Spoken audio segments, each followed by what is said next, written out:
یہ میں آپ کو ورڈ پالیٹکس بتا رہا ہوں کیا چل رہی ہے. ہمیں نظر آ رہا ہوتا ہے یہاں پہ میں کچھ مولویوں کو سن رہا ہوں, ان بیچاروں کو کچھ پتہ نہیں ہے. وہ کہہ رہے ہیں دیکھیں الحمدللہ پہلے افغانستان میں دیوبندیوں کی حکومت آئی تھی, اب اہل حدیث کی حکومت آ گئی ہے وہاں پہ شام کے اندر. اگرچہ وہاں اہل سنت آلموسٹ 75% ہے, 75% اہل سنت ہے, اور ان میں سلفی اہل حدیث بھی ہیں, دوسرے لوگ بھی شامل ہیں ان کے اندر.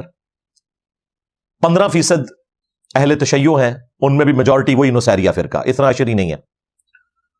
اور بقیہ کے جو 10% ہیں وہ کرسچنز اور باقی مذاہب کے لوگ ہیں.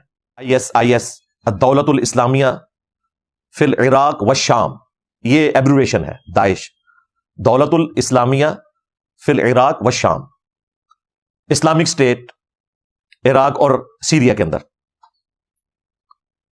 اسی میں ایک نوجوان تھا ابو محمد جولانی, جو داعش میں شامل تھا, پھر وہ عراق میں قید ہو گیا, اور اسی قید کے دوران اس نے اچھے طریقے سے وہاں پر بیہیو کیا تو اسے پوری قید سے پہلے ہی آزاد کر دیا گیا. بعض لوگ کہتے ہیں کہ امریکہ کے ساتھ کوئی سیٹلمنٹ ہو گئی اس کی کہ ٹھیک ہے تمہیں آزاد کرتے ہیں, تم سیریا میں جاؤ رجیم چینج کے لیے, کیونکہ سیریا میں انفلوئنس ہے رشیا کا. کولڈ وار تو آپ کو پتا ہے ورلڈ وار 2 کے بعد امریکہ اور رشیا کی جاری ہے. اس نے پھر سب سے پہلے اپنے آپ کو داعش سے الگ کیا, الگ سے اپنا ایک جہادی گروپ بنایا. وہاں پر کافی سارے جہادی گروپ ہیں اس وقت بھی, وہ سارے جمع ہو کر یہ آپ کو شکل نظر آ رہی ہے, حیۃ التحریر الشام. حیہ عربی زبان میں کہتے ہیں باڈی کو, کوئی مجلس بنانا ایسی.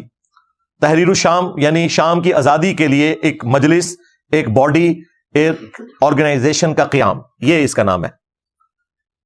HTS انگلش میں ایبریویشن ہے. اس لیے آپ دیکھ رہے ہیں کہ ابو محمد جولانی جن کی عمر اس وقت 42 ایئرز ہے, ان کا جو باقاعدہ انٹرویو ہے وہ CNN کے اوپر آیا ہے. آپ اپنی عقل استعمال کریں کہ امریکہ کو مسلمانوں کے ساتھ کیا دلچسپی ہو سکتی ہے کہ مسلمانوں کی جہادی تنظیم کا ایک لیڈر جس نے اس ڈکٹیٹرشپ کا خاتمہ کیا, اس کو وہ اپنے چینل کے اوپر بلا کر باقاعدہ انٹرویو کروا رہے ہیں, اور اس میں وہ بڑی اچھے طریقے سے گفتگو کر رہا ہے. وہ داعش کو بھی آن نہیں کر رہا, اور وہ کہہ رہا ہے کہ تمام مذاہب کو, تمام مکاتب فکر کو یہاں پر آزادی ہونی چاہیے شام میں, ہم تمام کو سپورٹ کریں گے, شیعہ ہوں, سنی ہوں, کرسچنز ہوں, جوز ہوں. تو وہی جو آج اس ماڈرن ورلڈ میں ایک سیکولر بندہ گفتگو کرتا ہے وہی گفتگو آپ کو نظر آ رہی ہے. کوئی اسلامک نظام کی کوئی بات نہیں ہو رہی ہے, اور ظاہر یہ پاسبل بھی نہیں ہے. اتنے سارے فرقے ہیں اور ایک فرقے کا اسلامک سسٹم آ گیا تو باقی سارے تو رگڑے گئے. ایک ڈکٹیٹر ہم نے بھگتا ہے تو اگلا ڈکٹیٹر پھر مسلط ہو جائے گا. اللہ خیریت کرے, مجھے تو کوئی شام کا مستقبل اچھا نہیں نظر آ رہا.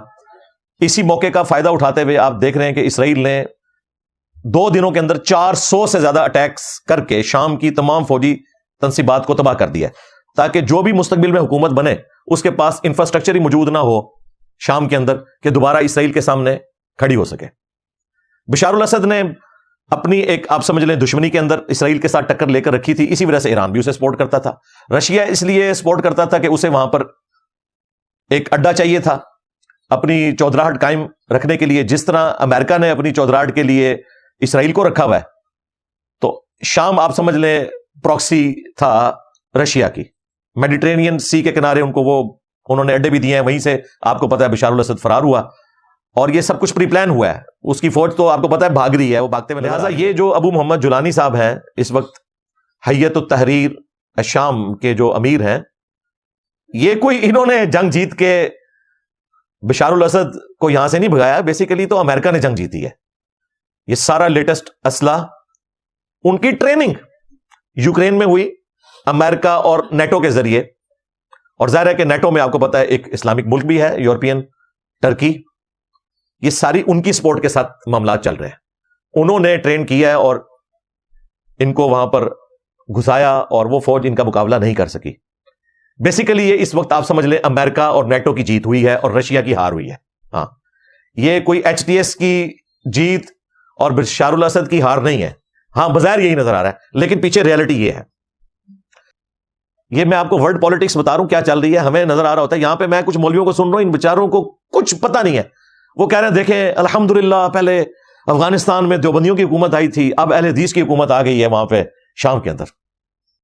یہ دیوبندیوں کی حکومت آئی تھی, الحمدللہ چوری کے پیسے پہ چلنے والی اکانومی, کیا اسلامک حکومت آئی بھائی؟ 3 سال ہو چکے ہیں، آپ دیکھ رہے ہیں کیا نظام چل رہا ہے. الٹا پاکستان کے لیے مصیبت بنی ہوئی ہے. یہاں کی دہشت گرد تنظیموں کو انہوں نے پناہ دی ہوئی ہے، ٹی ٹی پی کو. پھر جس طریقے سے افغانستان میں امریکہ نے قبضہ کیا اور طالبان کو لڑنا پڑا ان کے خلاف، ظاہر ہے وہ تو جہاد تھا. ایک کافر آپ کے ملک کے اوپر مسلط ہو گیا اور شکر الحمدللہ اس سے جان چھوٹی، لیکن آسانی سے نہیں، لاکھوں لوگوں کی قربانیوں کی وجہ سے. اب اسی افغانستان کے اندر داعش جو اہل حدیث کی جماعت ہے وہ طالبان کے ساتھ لڑ رہی ہے. پچھلے دنوں آپ نے دیکھا ہے کہ ان کے ایک منسٹر کو انہوں نے شہید کر دیا. ایک مسلمان دوسرے مسلمان کا گلا کاٹ رہا ہے. شام میں تو چلے سنی شیعہ کنفلکٹ تھا، یہاں پر تو سنی سنی کنفلکٹ ہے. حنفی دیوبندی سنی ورسز اہل حدیث سنی. لہٰذا وہ لوگ جو یہاں جہاد کے اوپر بات کرتے ہیں یا وی لاگز بنا کے مسلمانوں کے بچوں کا دماغ خراب کرتے ہیں اور خود ساری فیسلٹیز گوروں والی ویل کر رہے ہیں، لیٹسٹ سمارٹ فون ان کے پاس ہوتا ہے، جدید اسلحہ ان کے پاس ہوتا ہے، نئی گاڑیاں ان کے پاس ہوتی ہیں، اے سی والے گھروں میں بیٹھکس میں بیٹھ کے پورا دن وہ چیٹنگ کرتے ہیں، پھر اے سی والی گاڑی میں بیٹھ کے اے سی والی مسجد میں نماز پڑھاتے ہیں یا جمعہ پڑھاتے ہیں، اور پھر کسی اے سی والی جگہ پہ جا کے کوئی ڈنر کرتے ہیں، پوری لگژریس لائف گزار رہے ہیں، اور آپ کو وہ جہاد کی آیات سنا رہے ہوتے ہیں. السلام علیکم ورحمۃ اللہ وبرکاتہ. استاد جی کیا حال ہے؟ خیریت سے؟ طبیعت کیسے ہے؟ استاد جی یہ وہ مسجد ہے جامع حمی جہاں سے عیسیٰ علیہ السلام اترتا ہے. یہ آپ کے شاگرد نے یہاں پہ پہنچ کر فتح کیا الحمدللہ. 12 دن سے ہم لوگ جنگیں لڑ رہے، گوریلا جنگ لڑ کے ادھر پہنچ گئے الحمدللہ. جب جنگ میں گھستے تھے وہ بھاگتے تھے الحمدللہ. شام تک پہنچ گئے. یہ مسجد ہے جامع حمی کی طرف، اور آپ کو دعاؤں میں ضرور یاد کریں گے، اور دعاؤں کے اندر آپ کو بھی یاد کریں گے. استاد جی آپ کے شاگرد پہنچ گئے شام کے اندر اور شام کو فتح کیا الحمدللہ.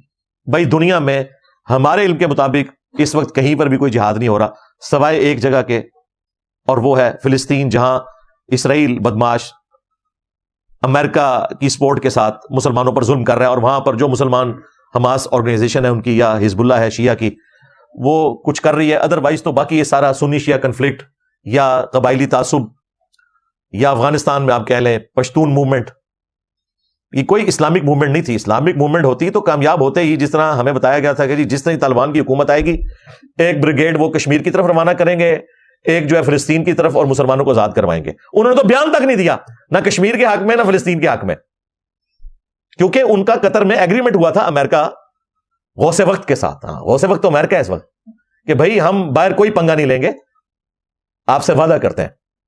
اور یہ بھی یاد رکھیے گا یہ امریکہ افغانستان چھوڑ کر گیا ہے. افغانستان میں امریکہ نے جنگ نہیں ہاری، جنگ روک دی ہے کیونکہ خرچہ بہت زیادہ ہو رہا. دروز ہیں، دروز نصیری ہیں، علی کو الہ مانتے ہیں، لہٰذا یہ کافر ہے.